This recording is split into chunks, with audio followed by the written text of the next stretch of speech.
Oke, ya. Assalamualaikum warahmatullahi wabarakatuh. Waalaikumsalam warahmatullahi wabarakatuh. Selamat pagi semuanya. Semoga dalam keadaan sehat semua ya. Kecuali yang nggak sehat. Saya juga alhamdulillah sudah mulai pulih. Sudah bisa pulang insya Allah minggu ini. Bertemu lagi bersama saya di apa? Asistensi farmakoterapi 3. Untuk farmakoterapi 3 ini agak spesial saya sampaikan kepada kalian semua bahwasanya untuk asistensi farmakoterapi 3 ini sekaligus nanti akan ada saya kenalkan beberapa asisten farmasi ya. Di sini untuk Farter 3 Bapak, karena maaf, ya. suaranya nggak kedengeran, Pak. Yang lain nggak bisa dengar suara saya? Suara saya cukup kurang jelas apa? Iya, Pak. Suaranya kecil, Pak. Kecil, Pak. Berisik gitu, Pak. Sekarang sudah lebih baik belum? Apa sama saja? Sudah, Pak. Sudah, Bapak. Sudah. Ya karena harus pakai masker terus ya, nggak boleh dilepas soalnya. Ya. Oke. Jadi untuk di farmakoterapi 3 ini insya Allah kita akan dibantu oleh 9 asisten. Wah, 9 asisten. Seneng ya. Asistennya banyak sekali gitu ya. Qadarullah kakak kelas kalian ingin membantu kalian dalam menganalisis kasus-kasus dalam farmakoterapi. Tapi ingat, di sini asisten bukan untuk ini ya, saya jelaskan dulu, tugas asisten bukan untuk menjawab semua pertanyaan yang kalian bingung. Halo?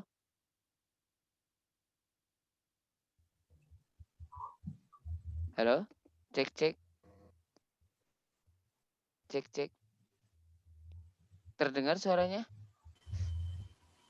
Terdengar, Pak. Oke. Terdengar, Pak. Oke.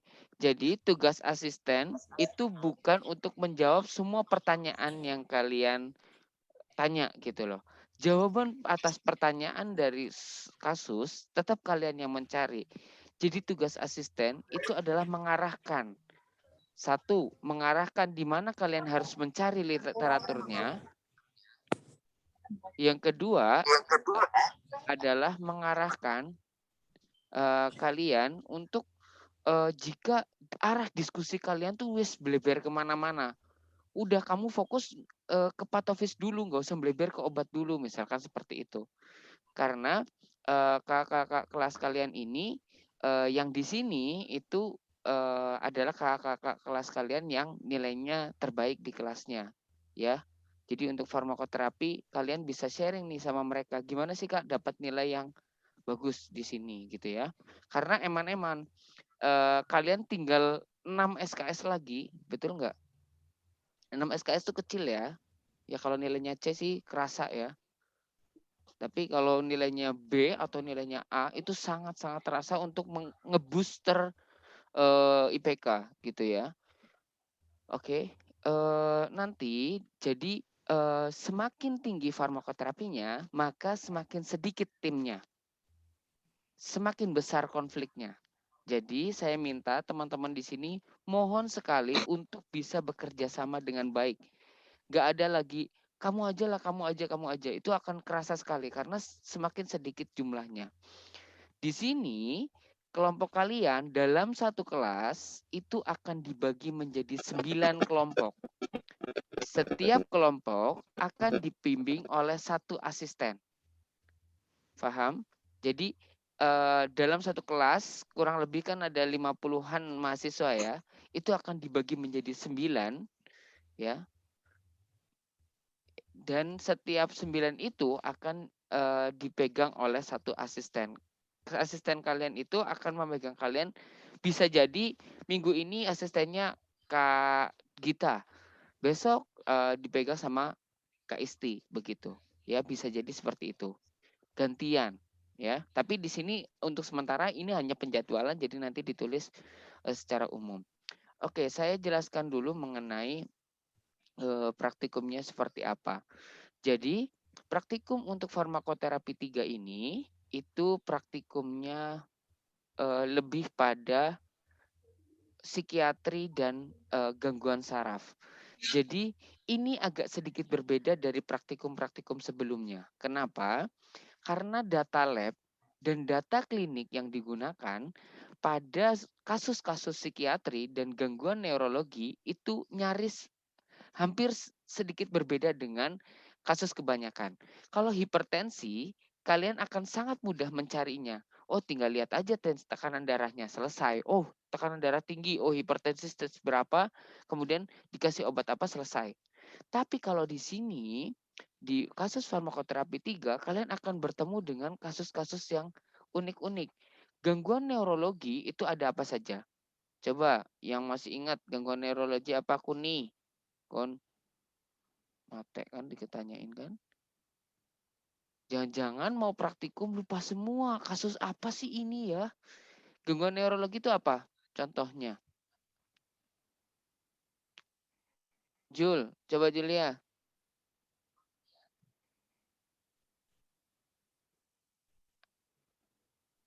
Suara saya terdengar nggak ya? Terdengar, Pak. Ya, coba Jul. Neurologi apa Jul? Contohnya Jul. Lebih ke Apa? Gangguan apa? Neurologi. Lupa ya? Lupa semua kalian juga. Belum mulai Sel. Halo Sel. Gangguan neurologi contohnya apa Sel? Alzheimer, Pak. Hah? Alzheimer. Alzheimer, betul. Alzheimer, Parkinson, epilepsi, itu yang akan kalian temui. Ya. Ya, nanti kalian akan ketemu dengan kasus-kasus seperti itu. Itu di P1. Praktikum pertama akan bersama dengan Bu Sunarti itu adalah kasus-kasus tentang neurologi. Jadi di situ tentang Alzheimer, Parkinsonism, ya. Kemudian ansietas, ya termasuk di situ juga kecemasan, ya kan? Panik disorder dan segala macam itu akan dibahas di neurologi. Jadi gangguan-gangguan yang terkait dengan gangguan-gangguan saraf. Jadi yang kalian harus pelajari itu apa? Obat-obat saraf. Dari obat saraf apa? Sistem saraf pusat dan sistem saraf otonom. Itu contohnya apa saja? Kalian harus tahu MAOI, SSRI, SNRI itu dipelajari lagi, dibaca ya. Minimal tahu dulu karena nanti kakak kelas kalian akan memberikan pretest. Kalau nilainya jelek, gak usah dimasukin ke kelas ya kak, kakak-kakak apa asisten. Jadi biarkan inhal sampai praktikumnya selesai. Ya, ngapain praktikum kalau nggak tahu sama sekali obat-obatnya. Minimal dites obat-obatnya apa saja. Ya, oke. Jadi silakan kalian belajar dulu obat-obat neurologi karena cukup banyak. Minimal tahu oh golongannya apa, obatnya apa. Boleh nyontek dulu, boleh baca dulu sebelum masuk kelas ya. Oke, gangguan neurologi. Ada MAOI, ada SSRI, ada SNRI gitu ya. Ada obat-obatan yang lain yang sifatnya neuroprotektan seperti vitamin B12 gitu ya. Oke. Nah, oke. Selanjutnya adalah praktikum pertama itu kalian hanya fully P1 itu full praktikum. Tapi di minggu yang sama di hari Selasa, misalkan nih Senin mengerjakan, Kamis sudah presentasi. Jadi tidak ada waktu lagi untuk berleha-leha gitu ya. Karena waktunya pendek sekali. Tanggal 7 kurang lebih 3 hari atau 4 hari untuk menyelesaikan. Dan orangnya juga lebih sedikit ya. Jadi saya berharap timnya lebih solid gitu. Nah, kemudian yang hari Selasa praktikum kelas A itu hari Jumatnya sudah presentasi ya. Jadi memang waktunya cukup singkat untuk ini. Nah, kemudian di minggu kedua itu akan masuk ke kasus gangguan psikiatri. Nah, ini kalau gangguan psikiatri, Deden pasti tahu lah, Den. Gangguan psikiatri contohnya apa, Den? Di unmute dulu, Den. Epilepsi sama skizo, Pak, kayaknya. Skizofrenia, ya. Skizofrenia. Ya, ini nanti kalian akan bertemu dengan obat-obat skizofrenia. Masih ingat nggak? Obatnya ada golongan tipikal, ada atipikal. Gangguan jiwanya ada macam-macam loh nanti. Jadi jangan dikira, skizofrenia pasti haloperidol gitu. Oh ternyata skizofrenianya dikasih haloperidol, kemudian dikasih alprazolam. Lah buat apa diazepam? Buat apa gitu kan? Apa buat pasiennya tidur? Apa sebagaimana? Nah itu harus diperhatikan. Nanti di sini kalian data labnya yang kalian lihat adalah PANS-EC. Jadi lebih kepada diagnosis berdasarkan psikiatri. Apa itu waham kebesaran, harus ditangani dengan obat apa. Kalau dia punya kejang seperti apa. Kalau kasusnya skizo yang aktif diberikan seperti apa. Skizo yang depresif, apakah perlu antidepresan juga? Nah, itu yang harus diperhatikan. Obatnya sedikit tapi penjelasannya banyak banget kalau itu karena data labnya panjang, ya. Data labnya agak panjang, ya. Ini untuk kasus-kasus psikiatri. Masih bersama dengan Ibu Sunarti. Memang di sini praktikum akan lebih banyak dengan Bu Sunarti ya. Kalian akan sangat akrab dengan beliau, ya. Karena saya hanya memegang satu kasus yaitu nanti presentasi saya daripada saya bantuin kalian praktikum mending saya presentasinya aja ya. Dan ingat, asisten tidak bertanggung jawab terhadap buruknya presentasi kalian atau apa namanya? Hasil diskusi kalian. Mereka hanya mengarahkan. Ya jangan menyalahkan, oh aku kalau di asisten kayak gini-gini. Enggak, kalianlah yang harus berusaha sendiri ya. Oke. Selanjutnya untuk kasus ketiga itu akan dipegang oleh Bu Pepi.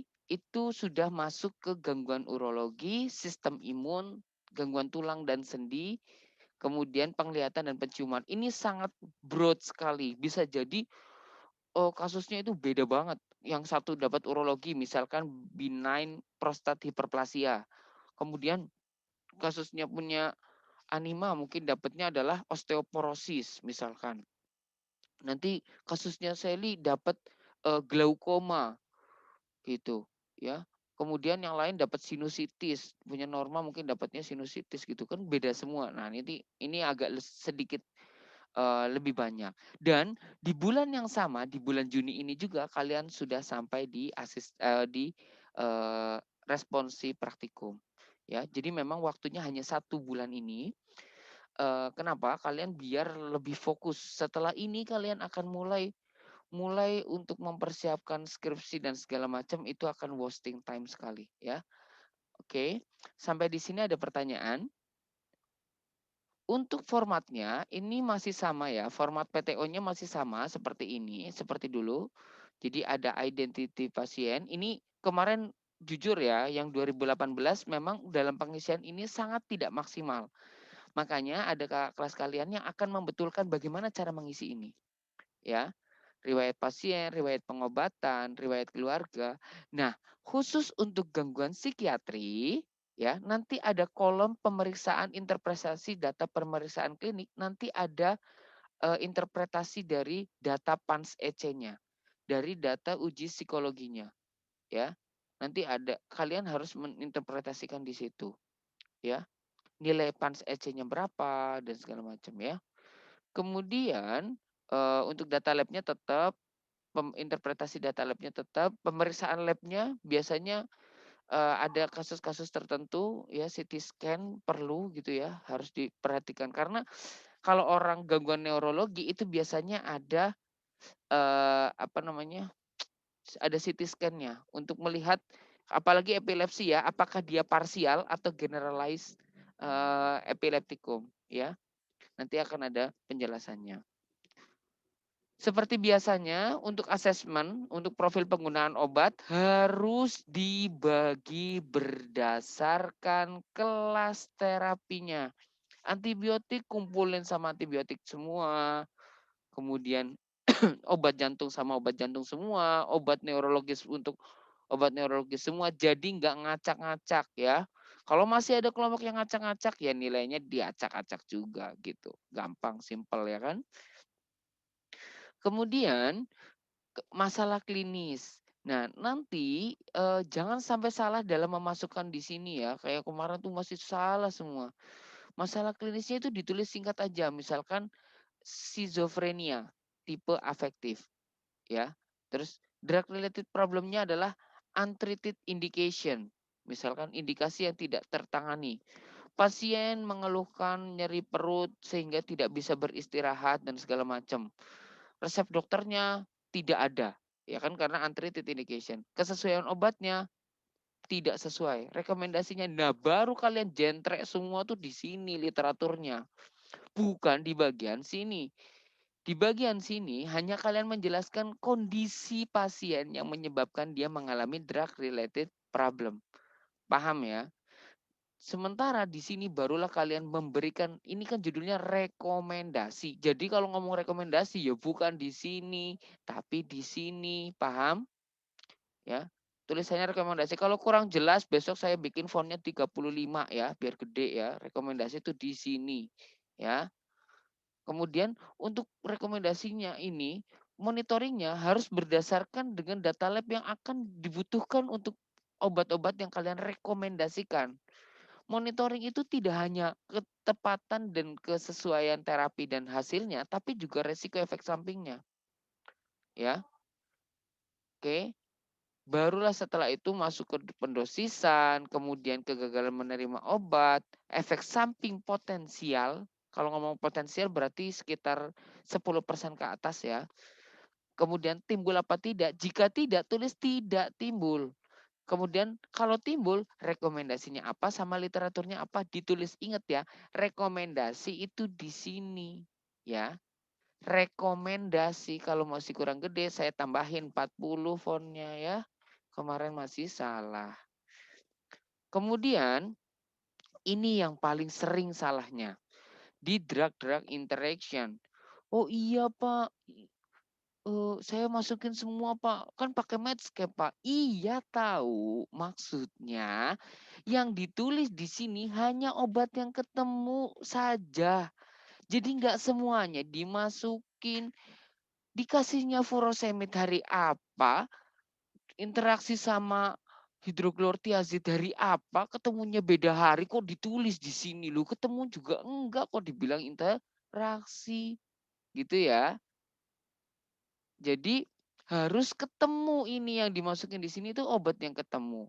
Kemudian yang ditulis di sini efek interaksi itu adalah major, minor, dan moderate. Ya, paham? Paham nggak?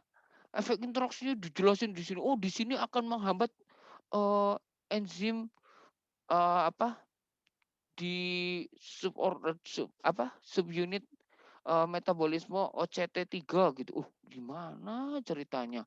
Efek interaksi itu cuma major, minor, sama moderate. Paham?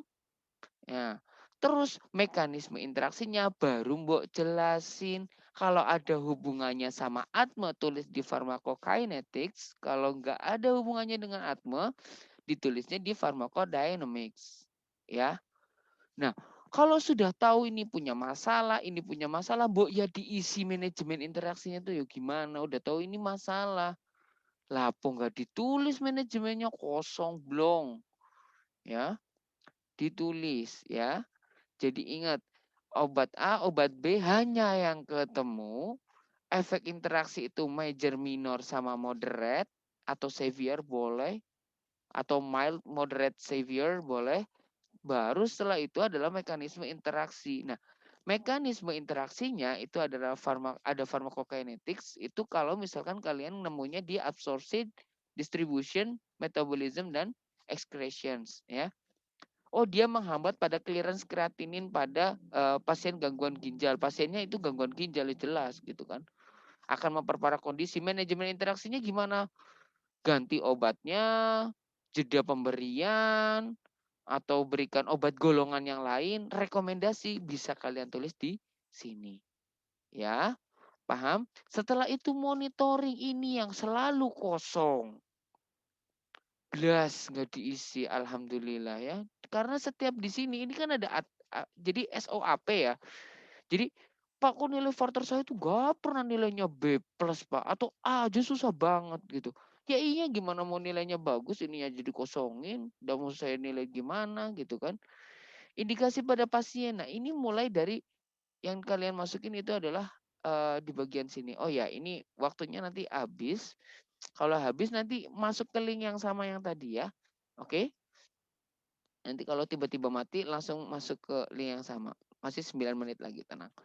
Jadi indikasi pada pasien, indikasi itu pasti lihatnya dari diagnosisnya dulu, baru obat yang digunakan apa, dosisnya apa, parameternya yang dilihat apa, baru evaluasi yang diperoleh. Artinya terjadi perbaikan kondisi atau pasien pulang dengan kondisi sembuh, KRS sembuh kayak gitu nggak apa-apa. Baru terapi non farmakologi, jangan fokus ke sini ya, jangan fokus ke sini. Oh terapi non farmakologinya harus banyak, orang sakit jiwa mau dikasih non farmakologi apa jajal? Kasih pisang? Enggak ya. Jadi terapi farmakologinya itu yang pasti ya kayak edukasi kan nggak usah terlalu banyak kalau psikiatri ya kan. Terapi non farmakologinya apa? Nanti ditulis. Terus pustaka, hati-hati banget. Ini latihan. Latihan mempertanggungjawabkan apa yang kalian tuliskan. Jangan sembarangan memasukkan literatur.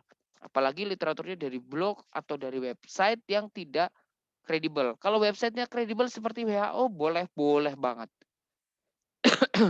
Oke. Sampai sini jelas, ada pertanyaan mungkin?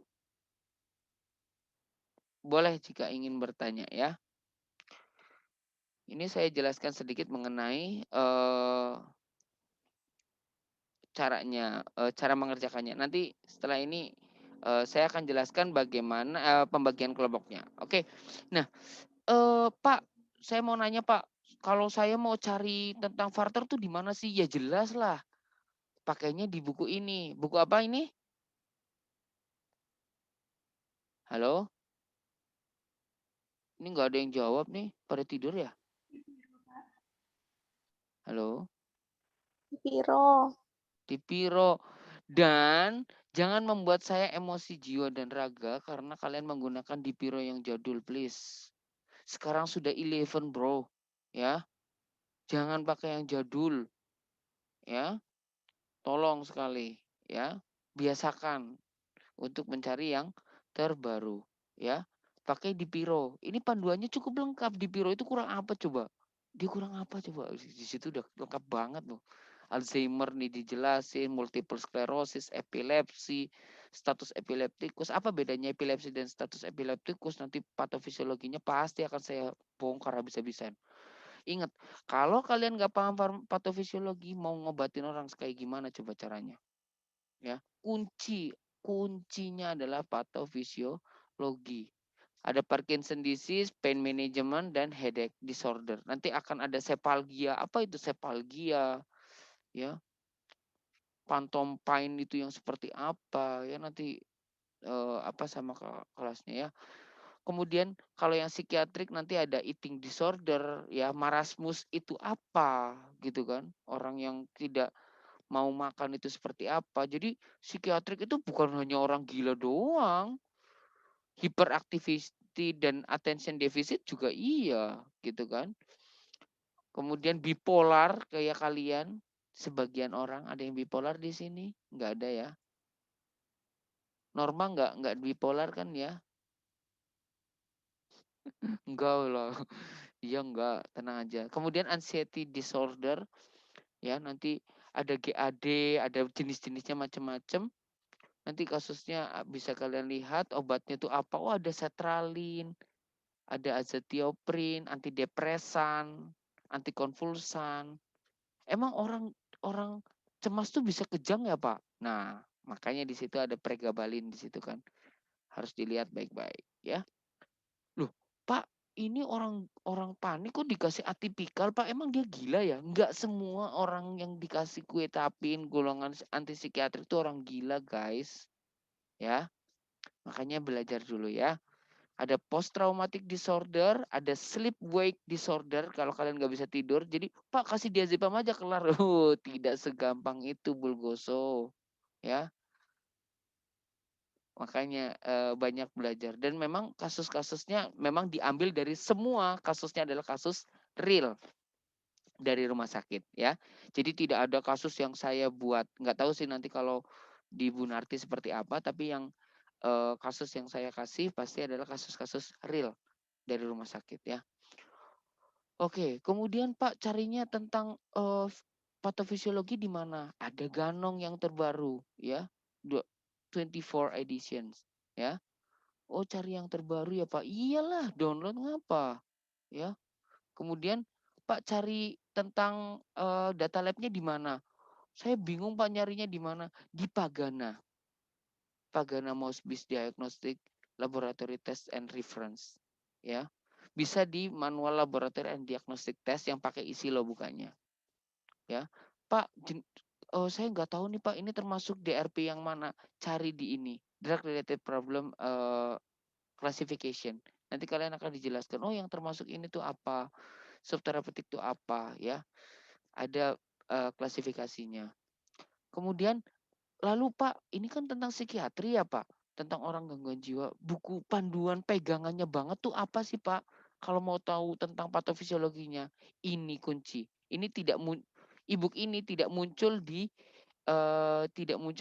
kasus-kasus sebelum-sebelumnya. Hipertensi atau apapun tidak ada. Namanya adalah bukunya, judulnya adalah Synopsis of Psychiatry dari Benjamin Kaplan dan Sadok. Jadi di situ nanti di sebelah kiri kalian bisa lihat ada mood disorder, anxiety disorder, kemudian schizophrenia spektrum dan lain-lain itu ada di sini semua. Ini menjelaskan tentang patofisiologinya.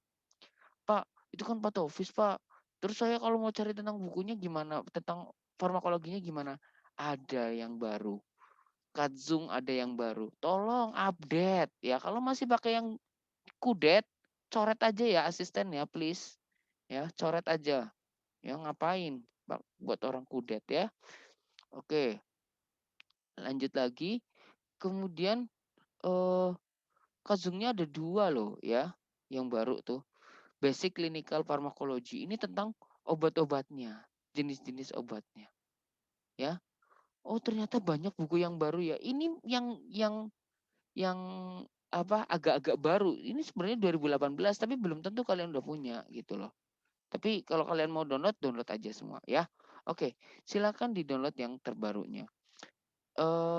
Selanjutnya untuk di sini nanti setelah ini kan sesinya berakhir ya. Nanti kita lanjut lagi dengan link yang sama. Kemudian nanti kita akan bagi 18 anak ini menjadi 3 kelompok ya. Jadi kurang lebih karena 18 dibagi 3 hanya 6 dan 5 orang dalam satu kelompok ya. Jadi orangnya cukup sedikit. Jadi saya berharap kalian bisa banget untuk apa ya? Bekerja sama sama temannya. Pak, saya kelompoknya nggak enak, boleh tukeran nggak? Silahkan asalkan orangnya mau tukeran. Tapi kalau enggak, ya gunakan yang ada di sini aja. Ya, kalau dulu sih kelas kalian mau protes-protes gimana, ujung-ujungnya tidak boleh ganti ya. Karena nggak ada yang mau gantian juga. Kadang-kadang udah cocok-cocokan gitu. Alhamdulillah udah dapet yang kayak gini gitu kan. Ya, Dimas sudah mulai mengantuk. Apa enggak, Dim? Enggak ngantuk kan, Dim? Enggak ya. Oke. Sampai di sini ada pertanyaan dulu enggak? Benjamin Sadok ya, yang tadi Kaplan sama Sadok itu pegangan untuk kasus-kasus psikiatri. Oke. Untuk patofis sebenarnya banyak sih bukunya. Nanti kalian bisa, Pak boleh nggak pakai jurnal? Oke, kalau pakai jurnal itu sangat-sangat boleh. Sangat-sangat boleh. Tapi jurnal yang digunakan adalah 5 tahun terakhir minimal. Ya. Kemudian kalau kalian mau cari patofisiologi di jurnal ragadang enek, ada juga sedikit banget. Makanya biasakan baca buku. Buat cari patofisiologi di jurnal mau sampai jentrek-jentrek, sampai jungkir balik juga paling cuma dapat clue-cluenya doang. Bener nggak? Patofisiologi di jurnal tuh hipertensi adalah ini disebabkan karena angiotensin 2 misalkan kayak gitu kan. Tapi penjelasan, loh jalannya gimana Pak? Angiotensin 2 ngapain Pak? Kok dia tahu-tahu angiotensin sebagai penyebab itu? Nah kan itu harus dijelaskan di buku. Ada gambarnya kalau di buku tuh ada skemanya, ada flow prosesnya dan segala macam. Ya, oke. Paham ya sampai di sini, nanti sebentar lagi ini mati.